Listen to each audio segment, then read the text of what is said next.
she was being constantly photographed and made a celebrity of since the age of 5.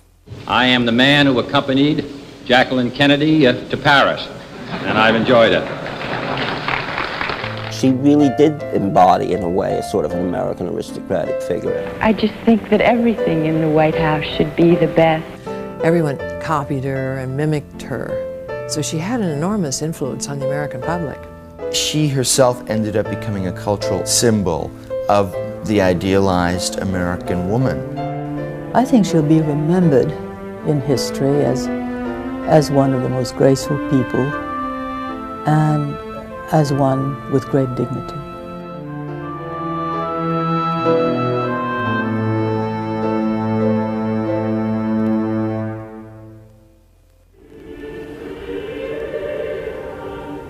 No one else looked like her, spoke like her, wrote like her, or was so original in the way she did things.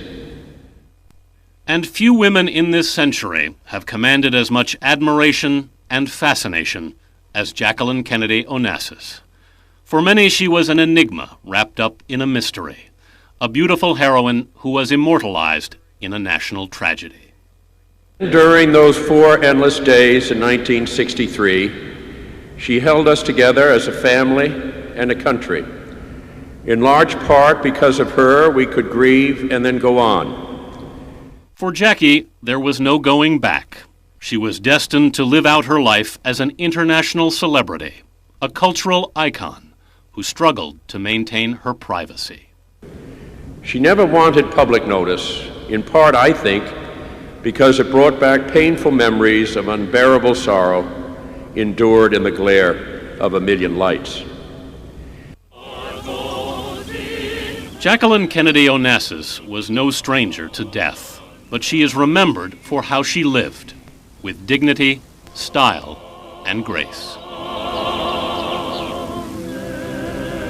She graced our history, and for those of us who knew and loved her, she graced our lives. The Hamptons on Long Island's South Shore have been the exclusive domain of New York high society for more than a century. In the summer of 1928, the main topic of gossip in the exclusive country clubs and riding stables was the marriage of Jack Bouvier and Janet Lee. Jack Bouvier was an investment broker with a seat on the New York Stock Exchange. His bride, Janet Lee, was one of the finest equestrians on the Long Island circuit. Jack Bouvier's good looks and fast-living lifestyle earned him the nickname Black Jack. Black Jack was said to come from an aristocratic French family that could trace its roots back to the 18th century. Janet Lee was attracted to Jack's aristocratic image, but her father, a nouveau riche real estate magnate, was skeptical of Jack's motives. Mr. Lee despised him because he knew precisely that Black Jack was using his daughter for financial purposes. So there was an animosity between them, and the two sides of the family didn't get along at all. Into this atmosphere, Jacqueline Bouvier was born on July 28, 1929. From the start, there was a battle for Jackie's affections and how she was to be raised. Janet was determined that Jackie be schooled in a manner befitting her social status.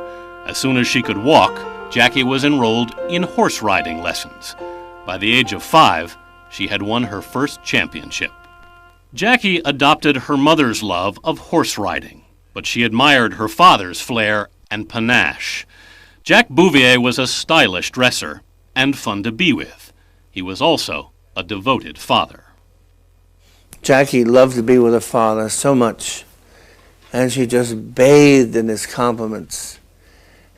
And Janet would notice that, and it would drive her up the wall. She was so jealous of Jackie's love for her father.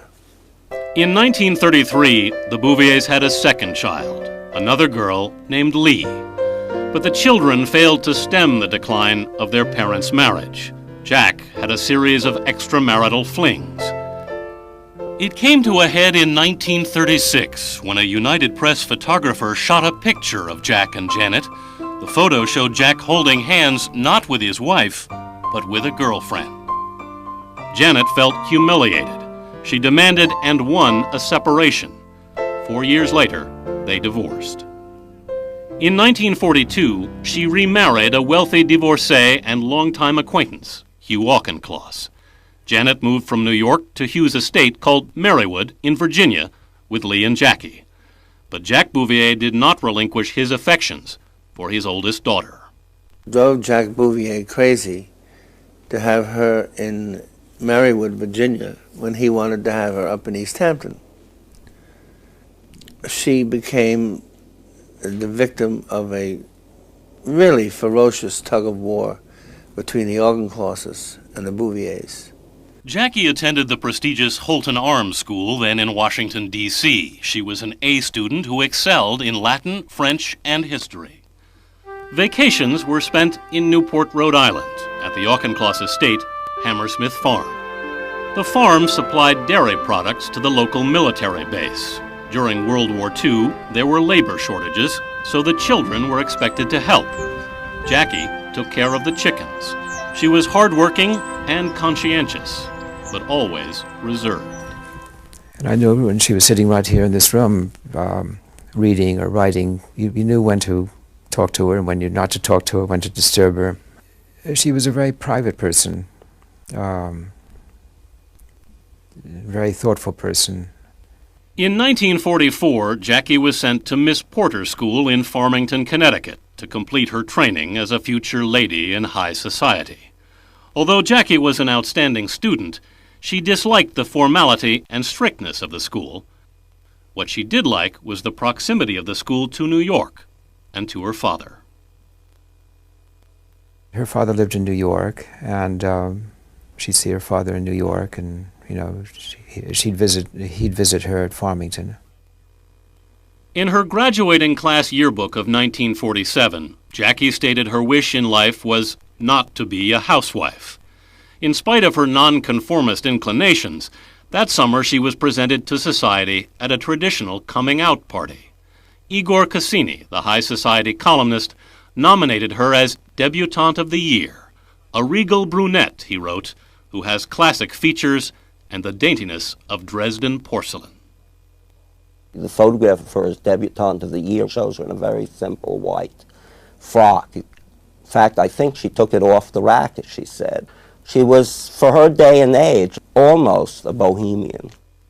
Jackie went to study at Vassar, an elite college in upstate New York, but she got a chance to indulge her bohemian instincts after her sophomore year. She went to Paris to study at the Sorbonne. She later described her year in Paris as the high point of my life, my happiest and most carefree year. She returned to the States in 1950 and finished up her degree at George Washington University. After graduating in 1951, Jackie entered an essay writing contest sponsored by Vogue magazine. The topic was People I Wish I Had Known. Her essay on Oscar Wilde, Charles Baudelaire, and Serge Diaghilev won first prize, A Year in France. Jackie's parents feared she would never return and pressured her to turn down the prize. Instead, they sent her and her sister Lee on a grand tour of Europe. But we had a great trip together, the three of us. We went down to Biarritz, this broken down car which kept breaking down continually. And she was wonderful, and she never thought about the way she looked, really. She, we'd leave all the windows open, her hair would blow all over the place, and she'd still look great. The trip marked the end of one phase of her life. Jackie was 23 years old and felt it was time to begin taking life more seriously. Although she spoke 4 languages, she looked for a job close to home. She found one at the Washington Times-Herald as a reporter. While working at the paper, Jackie kept up a busy social life in Washington society. In 1952, she announced plans to marry John Husted, a New York stockbroker. Later that year, she was invited to dinner at a friend's home and was introduced to a young congressman named John F. Kennedy. So she came back to Marywood and said, "Oh, you see, you're most attractive man. He's a congressman, and can we have him out here for dinner and drinks? And I said, certainly, I'd love to meet him. And she said, well, don't get into an argument with him. He's a Democrat. And Jackie and I were Republicans. Jackie began dating Kennedy and within weeks broke off her engagement to John Husted. At the time, John Kennedy was regarded as one of Washington's brightest political hopefuls. He also had the reputation as a womanizer and playboy. She first thought that she could conquer all that he would, once he married her, he would give all of this up. At least she hoped he would. Jackie was viewed with some suspicion by the Kennedys, but Joe Kennedy, Jack's father, recognized her potential as a political wife. Her photogenic looks, style, education, and linguistic skills. In 1953, while Jackie was in London covering the coronation of Queen Elizabeth for the Times-Herald, John Kennedy called to ask for her hand in marriage. She accepted. For most of her 24 years, Jackie had been the prize in a battle between her parents. Now, both her mother and father's interests would be overwhelmed by the demands of the Kennedy family. On September 12, 1953, Jacqueline Bouvier and John Fitzgerald Kennedy were married. The service at St. Mary's Roman Catholic Church in Newport, Rhode Island, was the social event of the summer.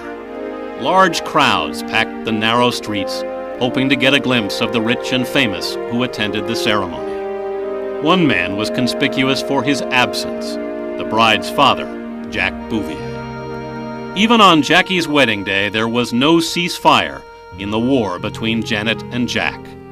Janet Auchincloss had determined that Jack was not welcome and made sure he was excluded. My father was with Jack Bouvier at the time in the same hotel, and it was essentially a series of phone calls from Janet telling my father to keep Jack Bouvier in the hotel. Don't let him out. Jackie was given away by her stepfather, Hugh Auchincloss. It was the only blemish on an otherwise perfect day. Early in 1954, the newlyweds moved to Washington's Tonate Georgetown neighborhood.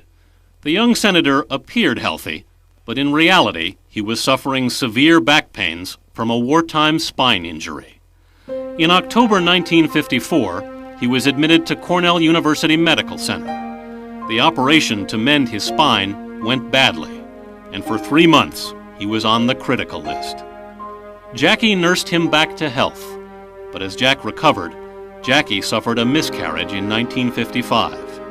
A year later, she was pregnant again, and Jack was chasing political ambitions. While 7 months pregnant, Jackie went to the Democratic National Convention in Chicago to watch Jack vie for the vice presidential nomination. I want to take this opportunity first to express my appreciation. Jack Kennedy lost the nomination to Estes Kefauver, and a few weeks later, Jackie's baby was stillborn. Jack was vacationing with friends in the Mediterranean at the time and could not be reached. It was left to Bobby Kennedy to take care of Jackie. She put her foot down shortly thereafter and told Jack that if she were going to stay in the family, he'd have to be there for her. Jack got the message. He was there for her when Jackie's father, Jack Bouvier, died on August 3, 1957. The two Jacks had got along well, but with the demands of political life, Jackie had seen little of her father, and his death came as a shock. Finally, in November of 1957, there was something to celebrate: the birth of a daughter, Caroline. And now I'd like to have you come over and meet what I hope is our greatest rooter, but is our greatest campaign worker in the future, our daughter Caroline. And in the time-honored Kennedy tradition, Jackie and Caroline played a part in Jack's 1958 re-election campaign. Jackie's command of Italian and Spanish impressed Massachusetts ethnic voters and helped cement Jack's landslide victory. But Jack Kennedy had grander political ambitions and planned to run for president in 1960. He wondered whether America was ready for a first lady as aristocratic and young as Jackie. The question was answered in the 1960 West Virginia Democratic primary. There was a great deal of fascination among the women voters about Jackie, and they would stand, 5 deep at street corners in towns in West Virginia and working class parts of Massachusetts. By the time the Democratic convention rolled around, Jackie was pregnant for a third time. John F. Kennedy.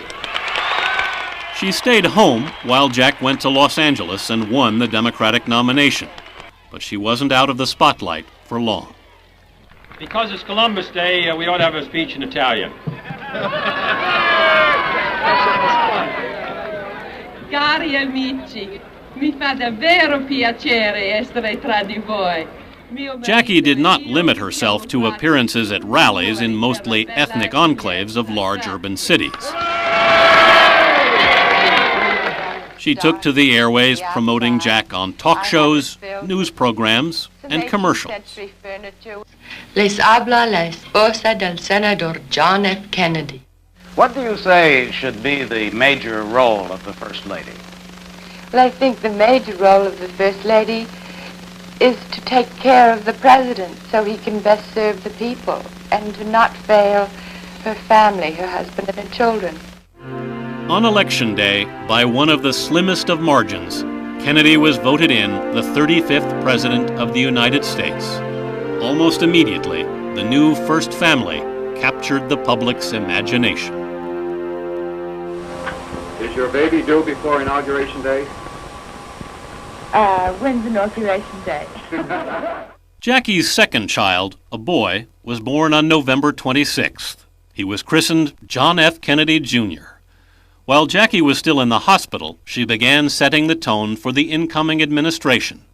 She hired Oleg Cassini to design her wardrobe for the inauguration in January 1961. I wanted Mrs. Kennedy to look the part of the First Lady idealized to the maximum. So, for instance, I suggested to Jackie that she would wear a small, elegant beige coat, so she appeared youthful and pretty as she was, and elegant.